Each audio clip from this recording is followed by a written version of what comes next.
Hey guys, Bjimson Darius, aka BJ here from Dear Dad Podcast. Now, when I started this podcast, I wanted a platform where I can record and upload my content very easily. I didn't want to go through any hoops to get my podcast out there. When I did start my podcast, I was on a different platform.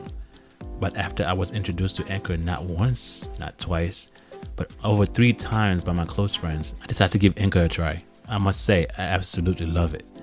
Not only is it easy to use, but I am able to record, edit, post, and publish all my episodes right there on the app or the site. I was able to transfer all my episodes onto Anchor in less than 5 minutes. That, for me, was unbelievable. Oh yeah, here's the best thing of all. It's free. It is free to use. Yeah, I know. That's crazy, but take my word on this. It's true. Using Anchor has definitely made podcasts so easy. Trust me, you'll love it. So download the free Anchor app or go to anchor.fm to get started.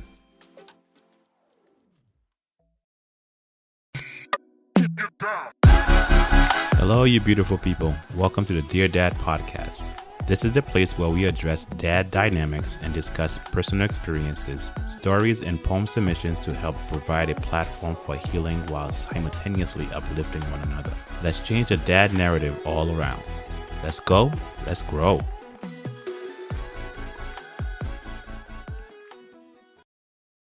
Hello, you beautiful people. Thank you again for joining me at a Dear Dad Podcast.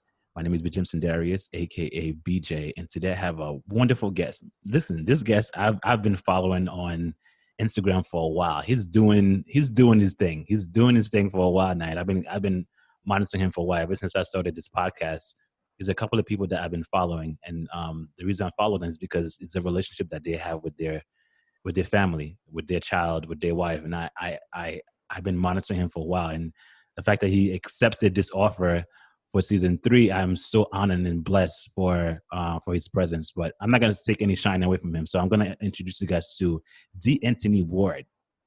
Hey, what's good, guys? Thank you very much, brother. Thanks for having me on here. Absolutely. So let's just jump to the first question, man.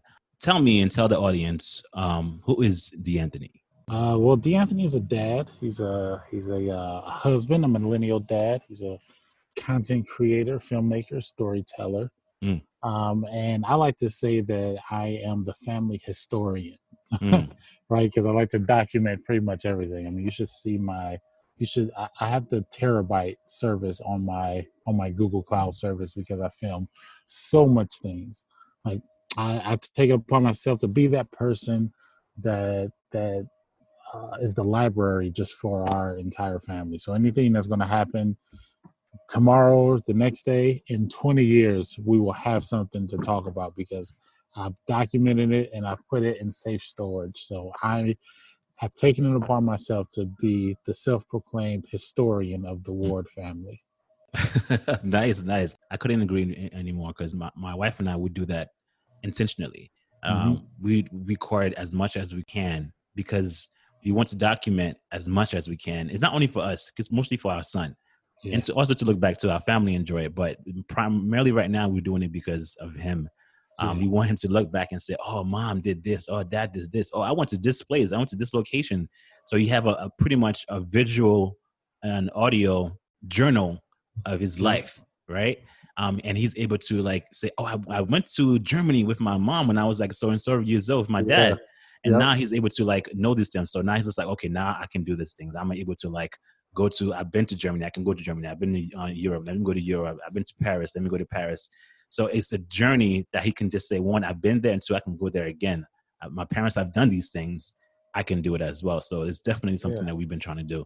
Yeah, social media is like the new photo album, right? Because my family, my mom, they're from Alabama. And I remember going down to Alabama when we were kids, like 10, 11 years old, and they call her Big Mom. Big Mom will come, pull out the big book of pictures, and then deep in the 25, 30 siblings, I can see my mom at the age of 4 or 5 years old, and I'm like, what? And they have all these pictures from when she's 13 to 15, but those get lost, right? Yeah. Because they're down in Alabama and they stay down there.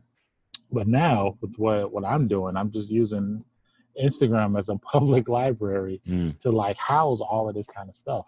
Right. To house my son's first steps, our first interaction. So I'm literally documenting all of this for the sake of when he gets to be 30, 45 years old, instead of going looking for a box in the attic with all of our pictures and stuff in it. Dust it off. Oh yeah, instead of that, what he's going to have to do is go find that link. To where these pictures and these videos are. So that's my objective, man. It's a beautiful thing, man. It's a beautiful thing. And again, my wife and I, we archive all this stuff. We have terabytes and terabytes of just like videos, and that takes space. But we digress with that. So let's move on. Let me just dive a little deeper. So tell me about your dad. So my dad,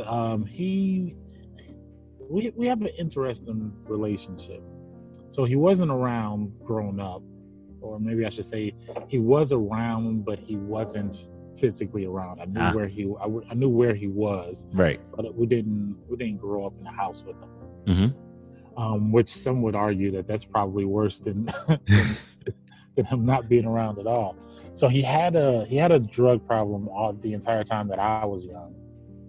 And when I got to college, we started to kind of rekindle some things. I never really held a grudge. I was never really that angry kid that said, "Oh, my dad wasn't there, so I'm going to go and act up and all that kind of stuff." Now, subconsciously, if I look back, maybe some of that happened, but it never was a chip on my shoulder. I was never the forget my dad type of person, right? Because I always wanted the relationship however I can get it. Right. If he came in, I don't know if you know the habits of somebody who's like recovering, but they do this thing where they come in your life for a little while, and then their addiction and things takes them out of your life for maybe 6 or 7 months at a time. Right. Then they come back in for maybe 2 or 3 weeks. Then they leave, and that's the cycle. So that's the cycle that I was used to for a very long time, and I was okay with that because that was normal to me. So I wanted the relationship however I can get it. If it was for 3 weeks out the year, then that was just my normal to me. Wow. Right? But as we got into college, we started to rekindle a bit more. He started to call a little bit more, and today we talk pretty often. But the thing is it's not a father-son relationship. Okay. So it's not like I go and I vent to him or I ask him for advice. It's nothing like that. It's literally just a relationship where we just talk about what he did, almost like just friends. So that's the thing I think that I'm missing, like that real fatherly, "Hey Dad, what do you think I should do about this?" I've never had that, and it's very possible that I will probably never ever have that right. ever now. So right now our relationship is good. I mean, it is what it is. It's not the ideal father-son relationship, but it's my life, and there's not much that I can do to change that. Right. And you know what? And I've definitely went through that or did with my dad. Not too long ago, I was talking to my cousin. He's like, so he said, "I don't know which one is worse. One that you have a dad that comes to the house but is pretty much invisible, doesn't do anything, doesn't contribute, don't do anything. Whereas my dad, I saw him in family function, and I would go home, he was not there. So I don't know which one was worse. I'm not saying which one is worse than the other. I think both of them is bad, but it's a double-edged sword. So just to think about it, for me, the effect that it had on me, where I would go to family parties and he's there. I would see him sometimes in the weekend, sporadically, and then he would never be home, and I would see him maybe once, maybe twice every month or something like that. And I know where he's at, and I've seen him a couple of times, but for him to be in the household at the same time was something that would never had, and still today have an impact on me. Yeah. I think a lot of that may have an impact on me, but I don't necessarily play victim too well. And not to say that psychologically this stuff didn't affect me. I'm pretty sure it did. I just can't necessarily explain it. But I'm very good at accepting things for what they are, which is why when I was younger, he came around, and when he came around, I had fun. We talked, or he bought me a water gun, or whatever the case may be. But I just accepted it for what it is, and even to today, I accept our relationship for what it is. It doesn't have to be, oh son, come over, let's have a beer, or oh son, come over, let's watch the game. That's not my life, Right.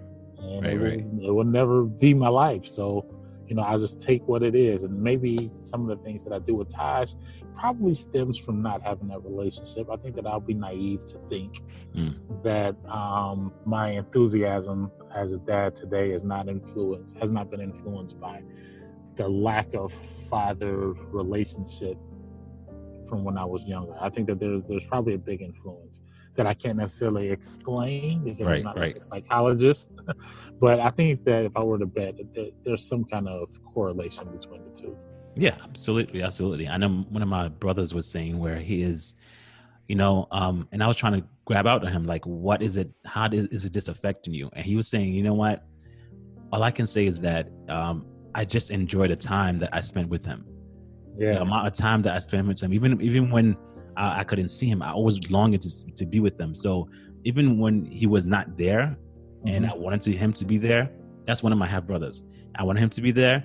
I never held a grudge for him. I couldn't say I hated him. I couldn't say I despise him.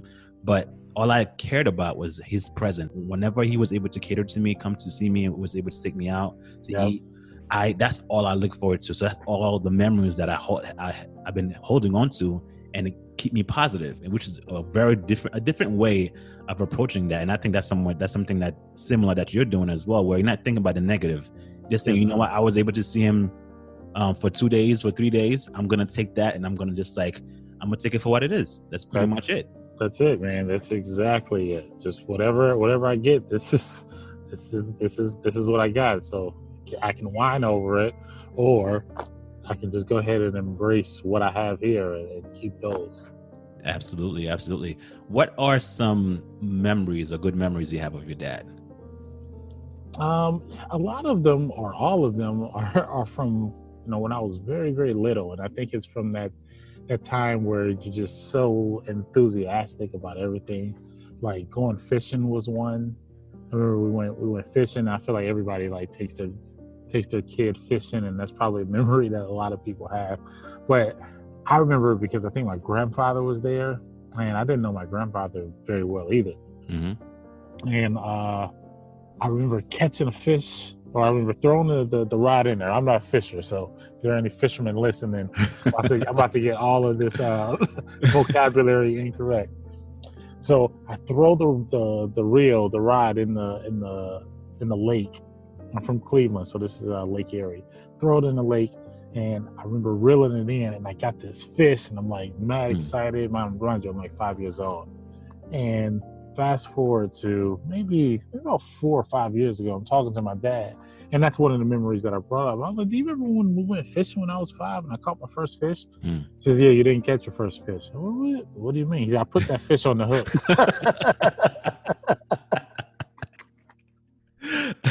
So he put the fish on the hook and let me throw it in the water, and it looked like I did my own. It was like, that's something I'm probably gonna do to Taj, but that's smart. Right. That's smart. That's actually good. Look how much of an impact it had on you. You cherish that moment up until you became an adult. It was just like, well, this really didn't happen. But by this time, that memory has already been enriched. It's already been archived. And so whatever he says, it doesn't really matter anymore. It's just like, I've been having this memory. I'm gonna hold on to it, which is really, really, really good. It was dope. It was dope that he added to it, because in my head the whole time I was like, oh yeah, I caught my first fish, and I was thinking that for the last 20 years. Then he comes in, adds more information onto that memory, and makes it an even better memory for me. Right. So now I have two memories: the time that I thought I caught a fish, and the time that he told me that I didn't catch a fish. So what kind of characteristics in your dad that you find in yourself, and maybe even I'm gonna say in your son, but maybe it's kind of too early for now, but some characteristics you find in yourself that your dad has? Man, I love that question. I really do. And it's because I have this media company, and it's called Tony Captured Studios. Right. And let me tell you why I named it that. my mom always used to say, you do a lot of the stuff that your dad was interested in, but he never really went through with it all. Mm-hmm. So my name is DeAnthony. My dad's name is Anthony. A lot of people call him Tony. Mm-hmm. So I decided to name my media company Tony Captured Studios because I feel like that I'm Tony. Tony is the good version of my dad, Mm-hmm. captured. So all the things that I'm interested in, music, videos, creating, telling stories, are all the things that he was interested in, but he just never really manifested those things. So I think that I'm all of that captured into one thing, right? So I named my media company from when I tell stories, Tony Capture Studios. It's almost a tribute to my dad, right? Who wasn't necessarily in my life early on, which I think that's still an interesting thing, that he has that much impact on me still, and he wasn't even around that much, right, as a kid. So a lot of his creating, his musical ability, he was a drummer, musician. I get a lot of that kind of stuff from him. And I think the more that we hung out, when I was like kind of in college, I started to learn a lot more. Because when you're 5, 6, 7, 8 years old, you can't really draw parallels, right? So when I'm older, I can draw parallels to like how I laugh, or how he handles a situation, or how he thinks when he thinks out loud. That's kind of the same way that I would think. That's my same rational approach that I would take. So things that I didn't see with my mom, like, oh, me and my mom are so different. Years later, I see it with my dad as I play it back our conversations, or if I see him go through different situations and things. And I think it's profound too. I can sit down and talk to my dad right now, and I talk to him, and I can see the so much of me, or so I say so much of him and me, the way he carries himself, the way he talks, the way he acts. I can see that demeanor in me. I mean, it's a modified version from comparison to the way he is, to the way he was doing it. But still, I see my demeanor. I mean, I early on in the podcast, I was referring to like the things that I'm doing, the things that I'm saying, the way I act. Is this you? You know what I'm saying? Like, I see it in you. And sometimes I even see it in my son. That's another thing that even scared me. Even at 3 years old, his demeanor. We can sit down right now on the couch. Both of us will cross our legs. Both of us will scratch our head at the same time. Sometimes, and I love that. I love watching my son. And sometimes I've watched my son walk away, and especially when I give him a buzz cut, and I'm watching him, I'm like, yo, that's my dad 100%, man. Like, the characters are so profound and pronounced in each and every one of us, that it's so weird. When we announced our pregnancy, as soon as you saw the head shape, he was like, oh, that's a boy. Like, there's no question. You know what I'm saying? We have the same head shape. Everything is similar. And it's so cool and scary at times. I'm like, man, I feel like I'm raising my dad. See, that's cool for me, because it's just another thing to kind of hold on to, right? Because as you're learning more about your dad, if you didn't get to grow up with him, you hold on to that kind of stuff. Like, I like the fact that me and my dad think the same way.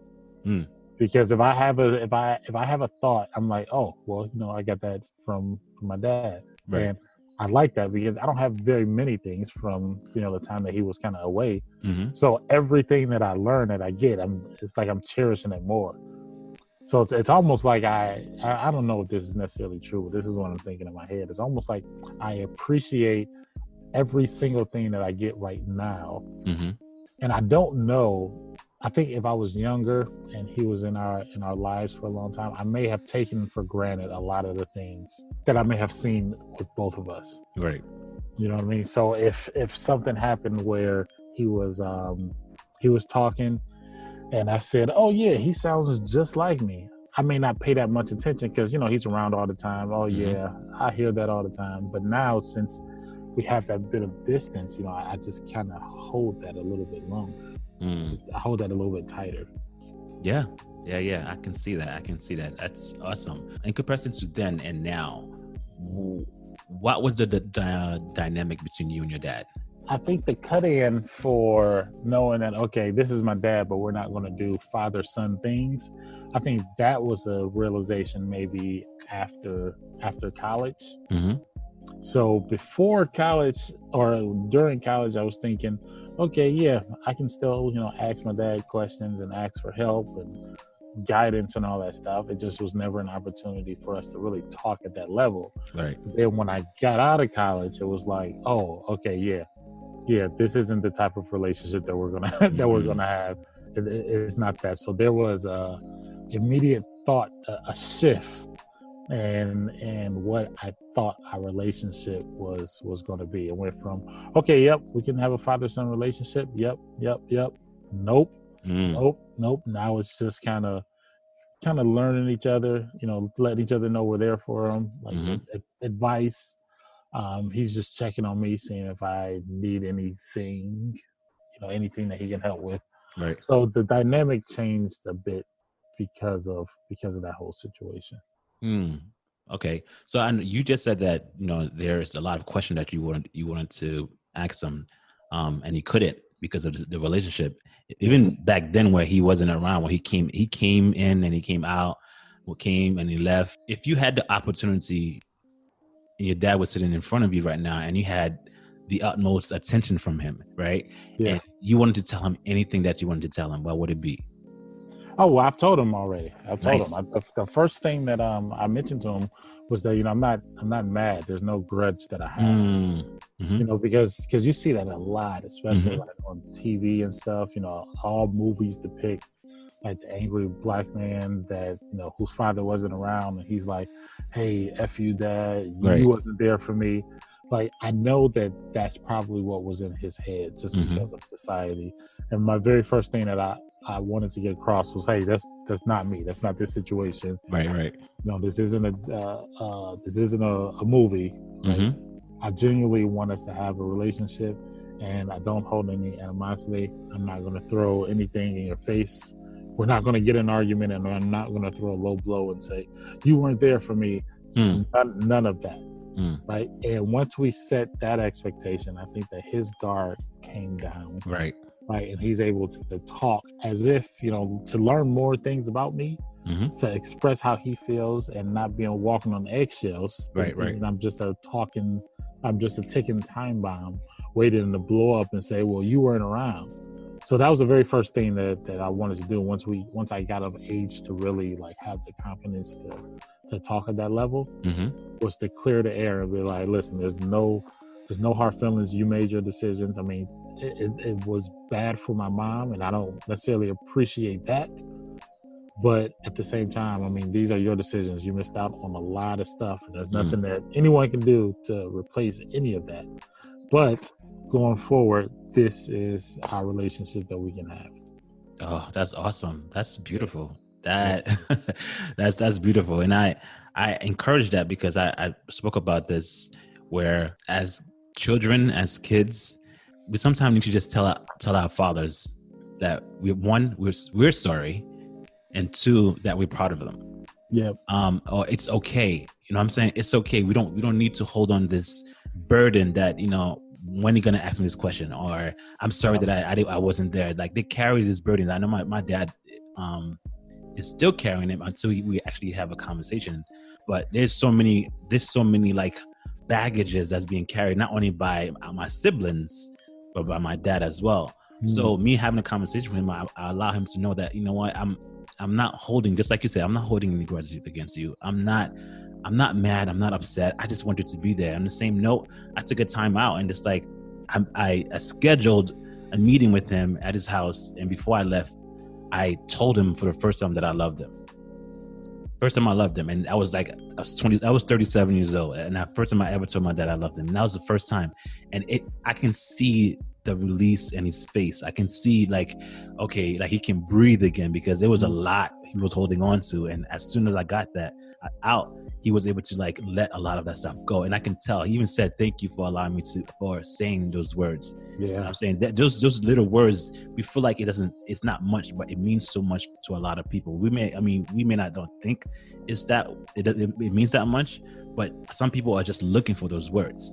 Yeah, I agree. I agree 100%. And I know that that's what was on his mind. So I decided to just go ahead, clear the air right there. What do they say? Address the elephant in the In the room. room. Mm-hmm. Yeah, that's what it was. That was the elephant.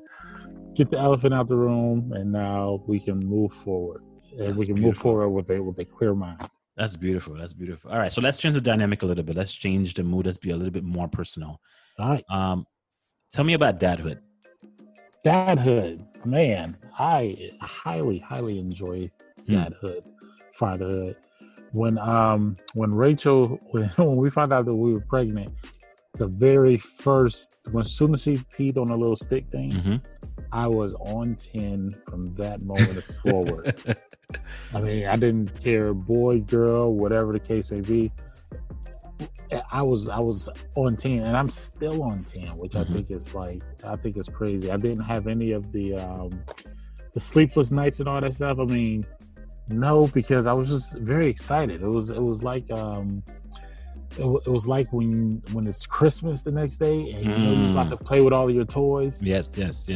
Or the day of Christmas and you're trying to play with all your toys and you stay up all night. Right. Like, that's what I feel like I've been on, and it sounds a little corny, but that's the energy that I've had like this entire time. Like if it's 3 a.m, if it's 3 a.m. and Taj needed a bottle, then what I was doing was getting up, going to get that bottle, and I was completely okay with that. Right. Completely okay with that because that was the energy that I was bringing. I can relate to that because when we found out that we were pregnant, I took it as far as this is pretty much a mission that I need to accomplish. One, because I wanted to be a dad. I look forward to be a dad. Like it was a dream of mine to be a dad because I wanted to show another human being what it is to love. And I feel like I knew I had a lot to love to give. I had a lot in my heart to give, and I wanted a little person to pour that into. So when he was born, it was just like game on. Like, let's not hold up. Just like you say, the bottles are changing, the diapers, everything was up to like, it wasn't a question. Like if I had to get up, I had to get up. We had time. We had to like, okay, you sleep 4 hours, and the next 2, you sleep 2 hours. The next 2 hours is me. And the next 2 hours is you, and then the next 2 hours is grandma. Like we had a system in place. It was never an issue for me to just get up and get my feed my son or take care of him because that's something that I wanted. Now I got it. It's time to go. Yeah, I don't know the psychological thing behind it. Like I'm not like I said, I'm not like a psychologist or in the mental health field, but I was literally just on 10. I was genuinely happy, and there was no deep reason why. I wasn't like, oh, this is my chance to create a kid and love him. Like it was none of that, even though clearly all that stuff is true. But it was genuine enjoyment of having a kid and having a kid knowing that he's going to grow up and run around and we're going to go through all this stuff like that. That's just the energy that I'm on. And if you look at my my videos on Instagram, all that stuff it's just all real enjoyment. Right. All enjoyment. I'm literally having a ball with my kid. Nice. You know what I mean? Nice. That's beautiful. And before I know you mentioned that your dad was again in and out of the house. So before you became a dad, did you know what kind of dad you wanted to be? And if so, do you think you're that person now? No, I don't think that I had an idea of what kind of dad I wanted to be. Again, I think in the movies and stuff, or not even in the movies, just even what you see somebody that didn't have their dad around, the first thing that they say is, oh, this is the type of dad that I'm going to be, or, this is what I'm going to do. I didn't have any of that thought because I'm more of an in the moment kind of person. Okay. I don't think too far ahead. Okay. So like when we had Taj, that was my first instance with any kind of kid. That was my first instance being around a baby because my friends had kids, but they weren't my kids. So, it was, and I didn't have kids. So it's like, oh yeah, my friend has a kid, but that's it. So since I'm such an in the moment kind of person, I don't know how I'm going to be. I didn't have this plan of, I'm going to do this and I'm going to have this because that just wasn't my life. But as soon as I knew that Taj was coming, that's when all the thoughts came. Okay. And that's when I was like, oh, yep, I'm going to be at the doctor, at every doctor's appointment because at that point, that was being a good dad, being at the doctor's appointment with my wife, right? Or, when he was born, like, yep, I'm going to be at the hospital that whole time, and I'm going to do chest to chest. Right, right. That was my responsibility. It wasn't like, oh, he's going to go to this college. Like, I'm not there yet in life, right? All I have is like what's around me. And when he's 1 year old, okay, I'm going to make sure I'm going to feed him every day, and I'm going to talk to him like he's an adult. So I just stick within the boundaries of what I think is acceptable, and I don't go too far forward. So right now, he's 2.5. I want to make sure he learns things. I want to make sure he's polite, knows how to talk to people, and I want him to go to the potty. Like those are my objectives. Those are my objectives. Like right now, what I really want to happen, and things happen on the fly where everything is like a learning moment. Like, he goes up on a table, that's a learning moment. Don't do that. You shouldn't do things like that. There's learning moments sprinkled throughout there. So I didn't have a definition of what kind of dad I wanted to be beforehand.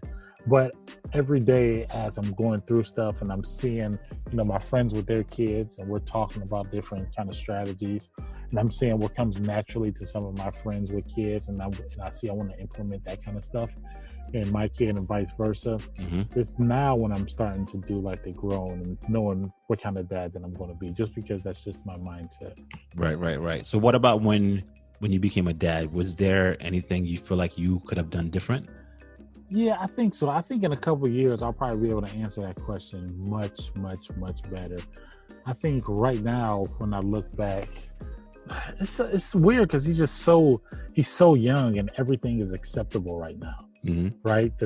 Him, bumping his head is acceptable because he's a kid, or him falling off the couch like he's a kid. He does that kind of stuff, and all that kind of stuff is acceptable. So the only things that I think that I probably would have done differently, maybe started the potty training thing a little early, a little earlier. I mean, I know that's bad practical, but that's what I think right now. He's 2.5. He's developing his personality right now. I think that what I am afraid of is him being a little bit too addicted to like the iPad. Right. So that I think that I could have cooled down a little bit, because now he's starting to like maybe throw a little hissy fit if he doesn't get the iPad. If I take it away, and I think that's because I may have introduced it a little bit too many times. It was a fail safe for me. Right. I'm doing something here. Take this iPad, and I think I did that a little too many times. So I wish I can kind of erase that a bit. Look, we all in that same bucket. I'm right there along with you. And the thing is, he's so smart. Wherever I put it, he knows exactly where it's at. If it's not there, he goes to somewhere else. He has a tablet and he has an iPad. And you get the television, and he knows how to turn the television on now, If it's on pause and I tell him, oh, look, finish your food and you can have it. As soon as he gets his food, he goes to the remote control and turns it on. This is like how quick he adapts. Yep. And he would drag me. He was like, come, daddy. And I was like, what happened? He's like, it's that tablet or the iPad. I was like, nah, not right now. Like, you had to make the time for it. Yeah. And I mean, he's learning how to like take that away from him. He's learning that, okay, when we take that away from him, it's not because of a punishment. It's that we need you to learn other ways. So now let's actually write. Let's do your alphabets. Let's do your ABCs. Let's do your 1, 2, 3s, shapes, colors, and numbers. So you get to practice those things. Even when he has a tablet, it's mostly almost, I would say, 98% educational. So he does is educational. So I try to minimize that. But even just being on that, we're trying to minimize that. So it's hard. It's not easy. I know it's hard. When we were growing up, we didn't have any of these things. But for them, they just have that. They grew up with these things. Well, it's kind of the same as us having TV. I think it's the same thing. I mean, they didn't want us in front of the TV, all day. We don't want them kind of in front of the iPad all day. But I do have this kind of weird fear that I throw so much kind of education and learning and things at him that he may be turned off at some point, right? And I personally have that fear. So what I try to do is, at this age where he's just absorbing everything, I try not to make everything just look like learning. Right. right? So I don't say, oh, here's the iPad, do your 1, 2, 3s, and do your shapes. It's more like, oh, look, I have these little letters, magnets and stuff, and I'll throw it in. I'm like, oh, this is a 1, and this is that's a 1, and stuff like that is fun for him, so he doesn't know that he's playing. So I want to keep that as much as possible before it gets into the, okay, you need to absorb this information, child. You know what I mean? So I try to make things as playful as I can right now. And soon as that stage comes where, hey, you need to study some of this stuff, right. I got a little bit more leeway for myself. Okay, let's take a brief commercial break. Describe to me the first moment you met your son. Yeah, I think I've met about 5 different. I think I met him about 5 times because he changes so much, right? Remember, he's 2.5. So clearly, when he was born, looked at him, I was like, wow, that's crazy. I have a whole human in this world at the moment. And this human is mine, and they're going to give him to me and let me walk out of the hospital like trust me, like without a nurse or anything, right? And then just kind of learning his habits, like when he's learning his cries, what his cries meant. That was the weirdest thing for me, because I remember being around some of my other friends that had kids, and they'll cry and then they'll be like, oh yeah, she's hungry, or yeah, he's sleepy, and I'm like, how the heck do you know that? He's just crying, and it made no sense to me. Right. And the only thing that they said is, oh yeah, you'll know. I'm like, how? It's just a cry. But clearly, as I'm around them so much, I absolutely know what the different cries mean. You had to. It's just like they said, you don't know why. It's just God's just ability to put this in you, so what's a big deal and what's not. If he screams, like, I can just decipher, like, oh, he's playing with a toy and something didn't go his way. Or he really just hurt himself and I need to go check it out. Right. They sound different. So when that stuff started to happen, I'm like, okay, I'm really starting to get into like kind of really knowing this child. Now his personality is really coming out, which I'm just having so much fun with. Right. And he's just a goofy child. Right now he does this thing where he just like runs out the bathroom. I'm gonna make a video about it. I've been recording it. He does this thing where he runs out the bathroom and he just says, ta-da, and he flicks his finger up. and he does it, and we start cracking up, and he keeps doing it because we're laughing about it. So it's just letting me know that he's identifying that it's something that's fun or funny, and he continues to do that. And it's the same thing that I do, right? It's just it's you see somebody that's entertained, and you keep trying to entertain them. Right. And that's an awesome trait, at least for me, because that's part of my personality. And seeing that in him was like, what? You're doing the same thing that I do? That is nuts, man. So I've met him a few times. And that's why I was referring to those some characteristics in your son that you see that you're like, oh, this is exactly who I am. And the fact that you can identify it at an early age, you're like, man, how is he going to be like once he reaches puberty, or he's in the teens, and he's an adult. Like, you start to see these defined characteristics, and you're just like, oh man, this is really me. I'm really doing this. I'm really that stubborn. I'm really that annoying at times. Yeah. It's interesting to see his personality, because he's just running around and talking just so much. And he's trying to manipulate things. One of the things that I really enjoy, and this is going to sound weird to maybe a lot of people that are listening, but I'm really attracted to what happens when I tell him no. Because my personality, I don't know what happens, but anytime somebody just tells me no, it's almost like a gut shot to me. I don't want somebody to tell me no for whatever the reason is. Right. I get very motivated to go against that no. Right. In a healthy way. And I like to tell Taj no to see how he reacts to it. Like, so if he's, about to go get, I don't know, a cookie, and I tell him no, don't do it, does he just back down? Does he figure out another way? Does he go for something else? Yeah, I said no cookie, but then he may go for a mango or an apple or something. I don't know. I'm just curious to keep getting data to figure out, like, how does he respond to the word no? Because I think that's very important, because a lot of people are probably going to tell him no, just like a lot of people told me no, just like a lot of people tell you no, and it's how we react to that kind of stuff that sets people apart, I believe. Right? And part of my demeanor is when I think people are counting me out, or I think people are against me, I get incredibly motivated, like you probably wouldn't even understand. Right? So I want to see if Taj has that, so I can figure out how to navigate it, how to nurture it, how to put them in the right positions to be able to deal with that, because it can get to be kind of unhealthy to a point, and that's what I learned about myself. It's almost anything that was against me, I wanted to prove that wrong, and that gets to be kind of unhealthy at a certain point. Right. So if I can identify that in Taj, I can help him kind of navigate that before he even knows that it's coming.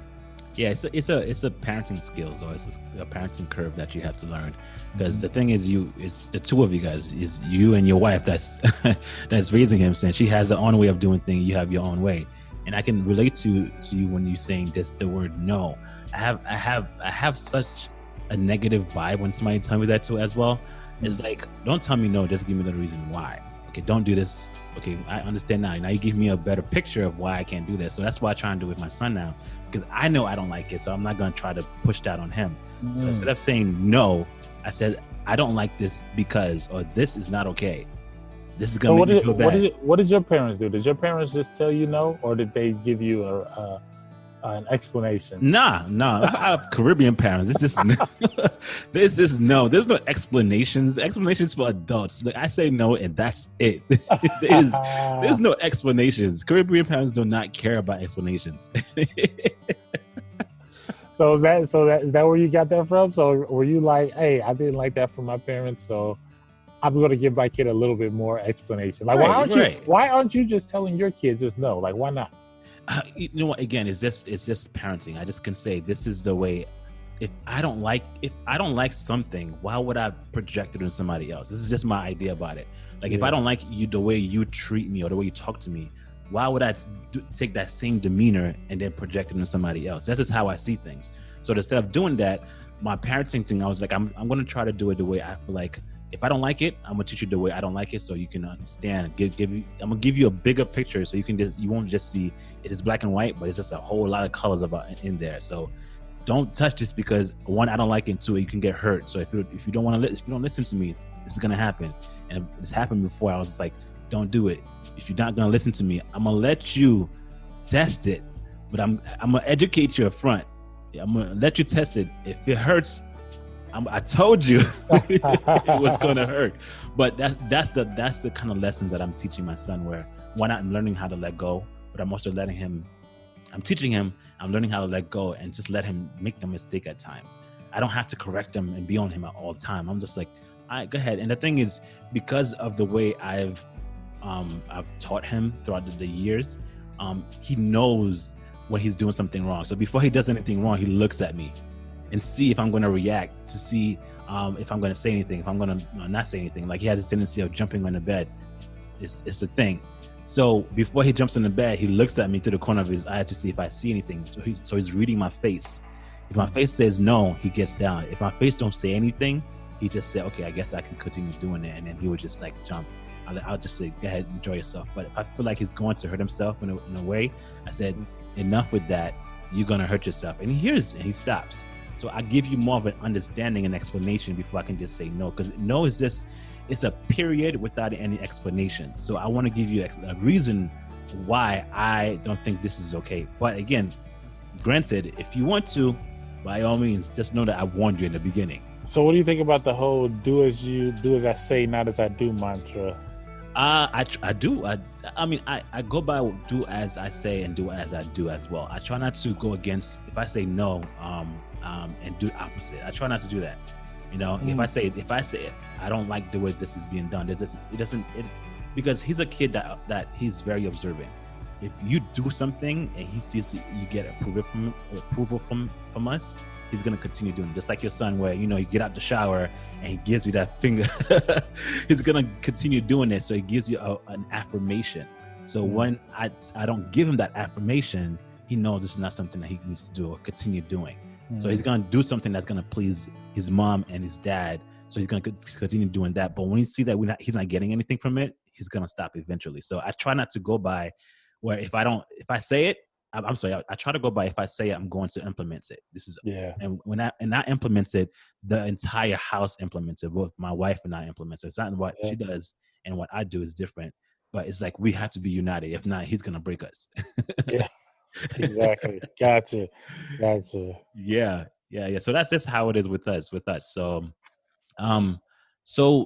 this, if you could describe three happy moments as a dad. Clearly, the day that he was born. That's easy one, right? The day that he was born. I think the day that he started walking was another one, because he kind of went just full on went for it. So as soon as he started walking, it wasn't very long until he was really, really, really walking, right? And then there was the time where he said "Dada" for the first time. After I was just pleading with him. I said, "Just say it one more time. Just say "Dada." Just say it, please." And when he said it, I was just on 10 because I didn't think that he was going to say it. I didn't think that he understood me. He still may not have, but I like to think that he did. Right. And he did it in front of my wife, and my wife was pretty upset that that Dada came before Mama, and I'm just glad that she got to hear it out of his out of his mouth. But those milestones are just things that I'm definitely just not going to forget.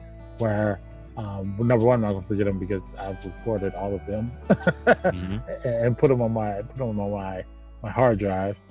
Number two, I think that those are just I didn't experience any of that with any nephews or with my friends' kids or anything. So I mean, I'm just all in.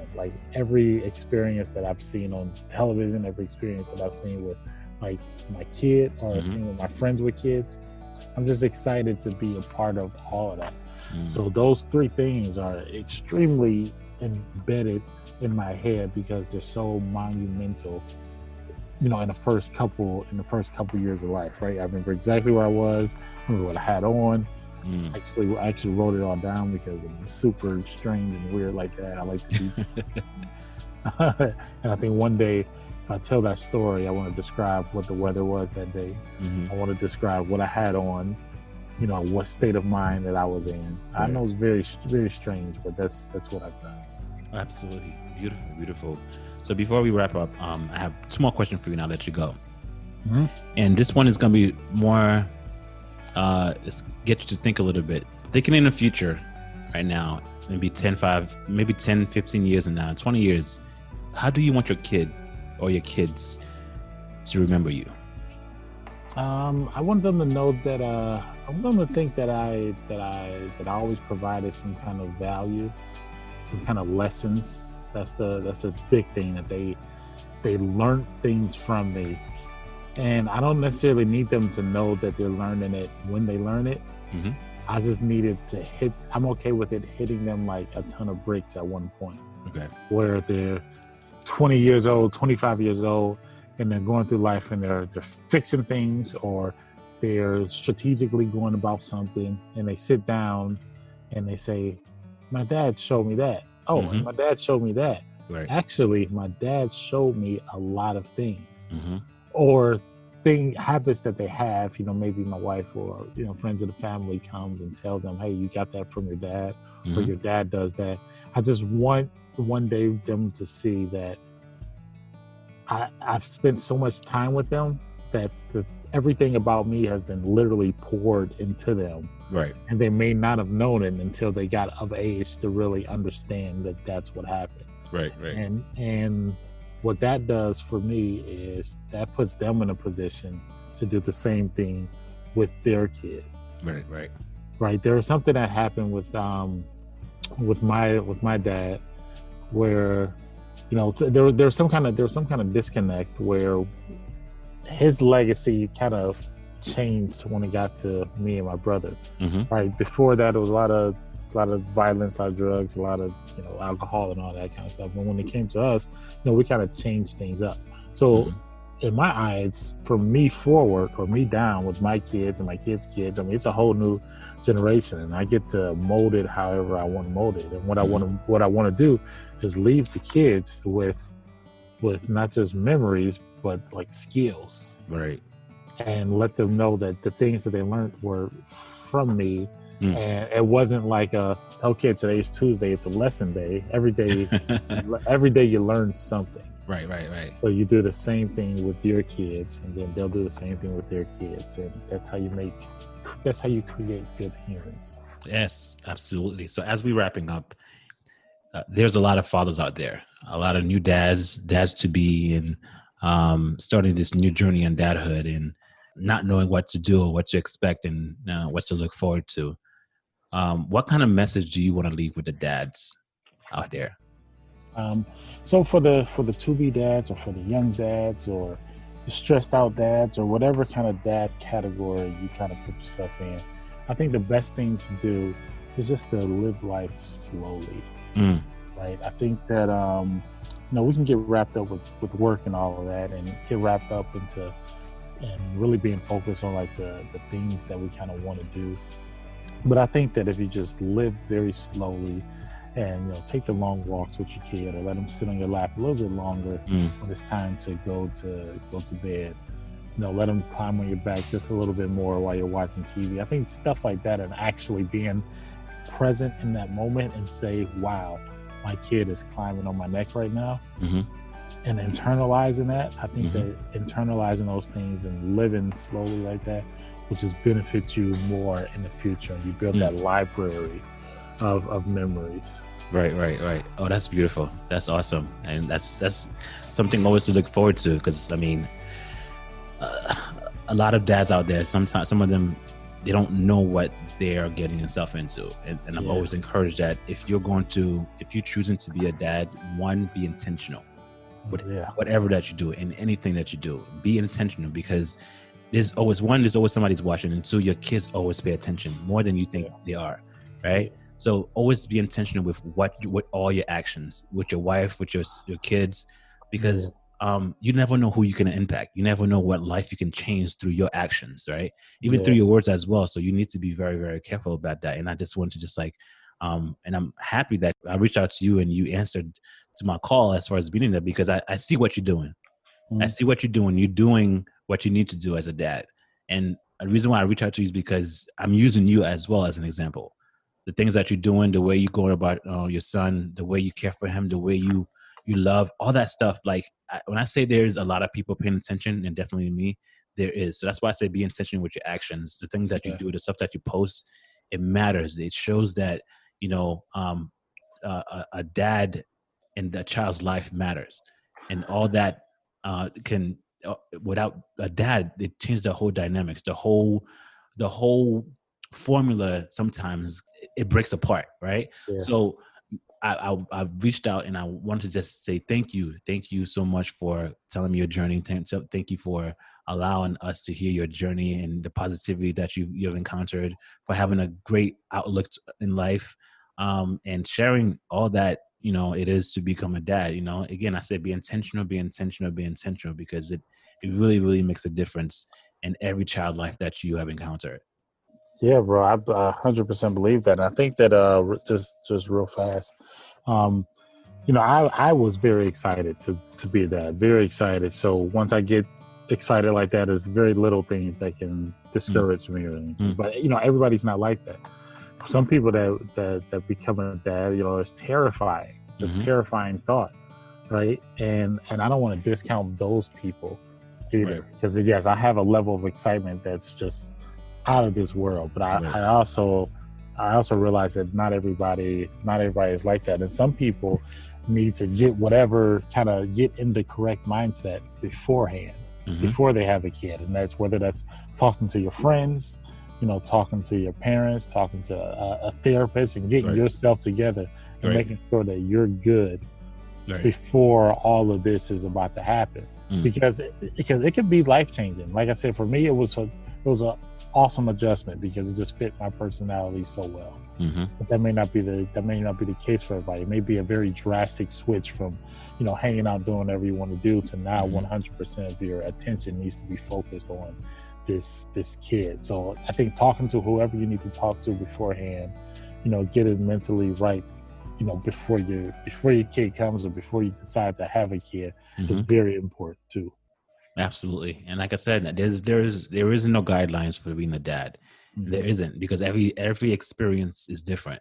Mine is different, yours is different. So you just got to know, this is your journey that you got to take. The best thing you can do is just like educate yourself and be engulfed and develop as much as you can and growing in every step of your life. But, for me, I enjoy fatherhood. I enjoy dadhood. I love who I have become. He allowed me to become a greater person and pushed me to be more. And that's part of the reason why I'm doing this podcast, because I want to do more so he can know that he can do more in the future. But again, I'm so honored. I'm so blessed. I'm so blessed that you are here. I'm still following you, still tracking you. I'm still like taking notes, things that you're doing. And this dad movement is definitely real. And I'm happy to have you be part of that. You're doing a great job, doing a phenomenal job. But again, I just want to applaud you for all that you're doing and continue doing it. And I pray much blessings for you and your family. So as I wrap up. So guys, I just want to say again, thank you for joining me. Thank you, D'Anthony, for everything that you've done, for what you said, the encouraging words, and continue following, continue holding on. This season 3 is powerful, man. It's powerful. There's a lot more to come. I enjoy you guys' company, and I just want to say thank you so much. So I'm not gonna hold you guys any longer. I'm just gonna say catch you in a few later.